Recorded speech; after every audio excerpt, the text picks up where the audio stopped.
پاکستانی شہری بطور سیاح ملائیشیا جانے سے پہلے وزٹ ویزا حاصل کرنے کے پابند ہیں کیونکہ اس کے بغیر ایئرپورٹ پہنچنے کی صورت میں ملک بدر کر دیا جائے گا۔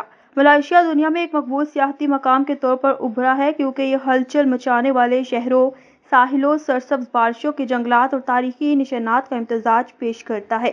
یہ خصوصیات جو اسے چھٹیوں کا بہترین مقام بناتی ہیں۔ ملائیشیا کے قوانین کے مطابق پاکستانی شہری 6 ماہ کے میعاد کے ساتھ ای ویزا کے لیے درخواست دینے کے اہل ہیں۔ ملائیشیا کے وزٹ ویزا کے لیے درکار دستاویزات میں پاکستانی پاسپورٹ کے سماجی معلومات کے صفحے کی ڈیجیٹل کاپی، درخواست گزار کی پاسپورٹ سائز تصویر، ہوٹل کی بکنگ یا رہائش کا ثبوت، واپسی کا ٹکٹ اور ملائیشیا کے سفر کی مدت کے لیے فنڈز کا ثبوت درکار ہوں گے۔ سیاحوں کے لیے ملائیشیا کے ای ویزا کی فیس 20 ملائیشین رنگٹ ہے۔